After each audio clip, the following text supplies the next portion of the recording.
Alright, so we've got one for the grapplers here. It's Virna, Jandiroba versus Kanako, Murata. Virna does have a 2-inch height and a 2-inch reach advantage. I mean, Kanako, she is quite undersized for the strawweight division. She probably should be fighting at atomweight, but, you know, they don't have that weight class. So, you know, it is what it is, but she is going to be quite undersized in a lot of these fights, but she seems to have dealt with it, you know, quite well in the past. On the feet for Virna, you know, she throws a lot of level change feints, you know, obviously looking for the takedown entries, but, you know, just looking to see how the opponent's going to react, and then she can time her shots like that. But yeah, she's mostly looking for the takedowns on the feet. When she does punch, she does wing basically all of her punches, you know, overhands, wide left hooks. And for Murata, I'd say she has the better hands, but she's also looking to basically get you down. She's looking to back you up, constant feints, constant head feints, trying to back you up onto the fence, and then she can shoot from there.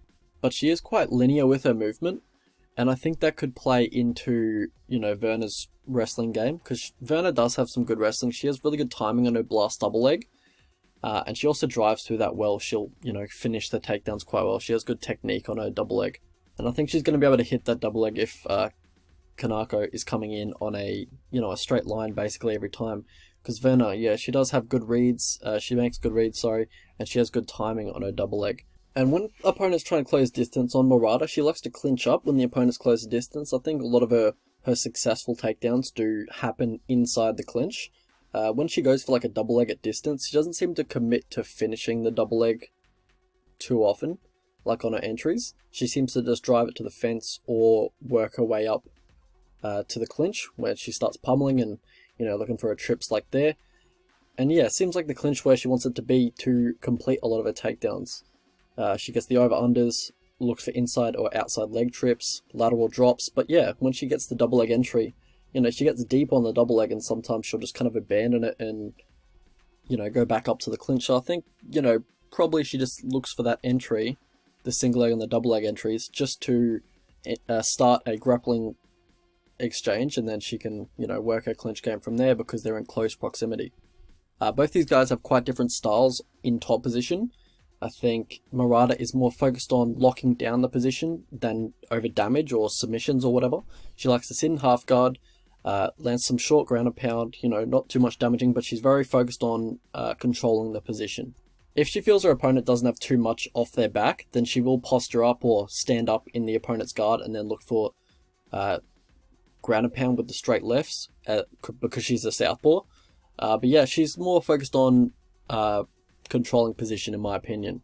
And for Virna, she looks to stay very tight on top, but she looks to be a little bit more aggressive with the guard passes. She looks to get into mount pretty much immediately, or just any kind of dominant position, side control, whatever she can find. And then when she gets in mount, she's looking for the armbar, you know, waiting for the opponent to turn around, then she'll take the back from there.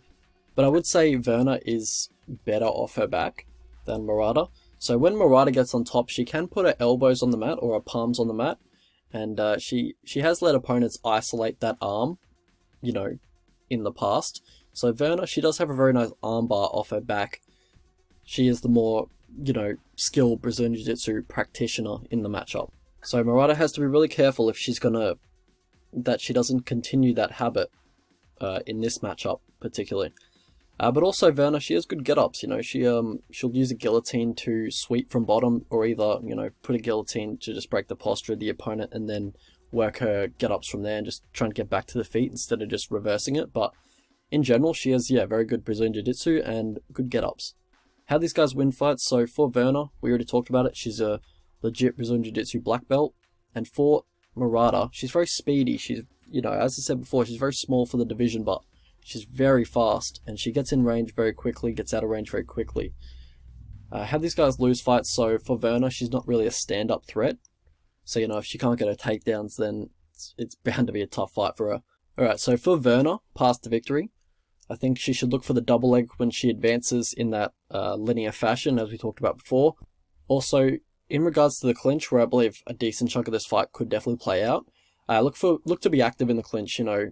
If nothing's really happening, look for knees to the body, you know, breaker posture, knees to the head, but also look for trips in the clinch. She does have nice trips in the clinch as well. And Murata, she does have a habit of holding on to that whizzer when she does get a takedown stuffed. So yeah, you can look to take the back like underneath that whizzer or over the whizzer. If she's just going to hang on to it, you know, it's an easy back take right there. But if she does get you down, look for arm bars and triangles off bottom if she's going to put her hands on the mat, but also just look for it anyway. Look for reversals off bottom as well, look to put her on her back. But yeah, for Murata, look to sprawl and brawl in my opinion. I think you should be in and out with your hands, use your speed, land your combinations, get back out at range. Look for takedowns, but just at the end of the round. And yeah, just look to stay very tight on top if you do find yourself in top position. But yeah, look for takedowns just to ice the round. But I do believe you have the advantage on the feet. Alright, so how I see the fight playing out. So, you know, classic wrestler versus Brazilian Jiu-Jitsu practitioner fight. Wrestler versus BJJ.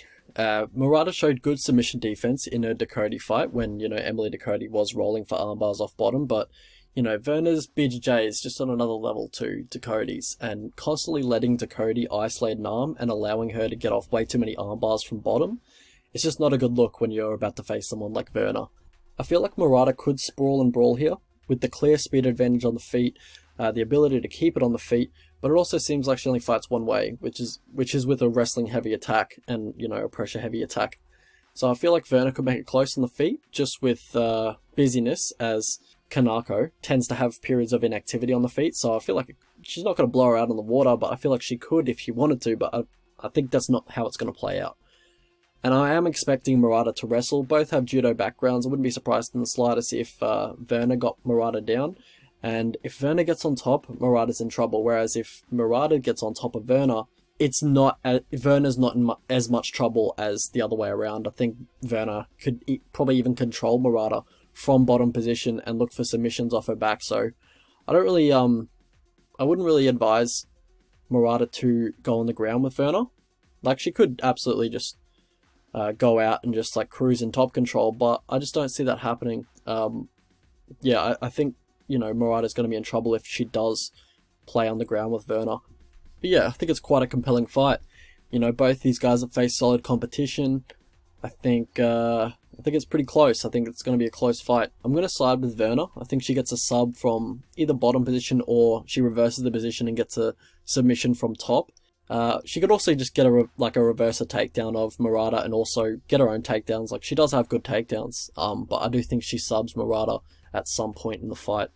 So yeah, let's have a look at the betting lines. Alright, so I do have Virna to win, Jandiroba by submission. I think, it's a fairly close fight, should be a fairly competitive fight. I favour her around 55% of the time, so I don't want to bet her as a favourite. If she got to pick 'em or like plus money, then I'd probably bet that. But if anyone gets to, well, if Murata gets to $2.50, I might play that small. But yeah, I don't really have a solid lean on this fight. Should be a fun fight to watch. You know, should be some fun grappling exchanges. But yeah,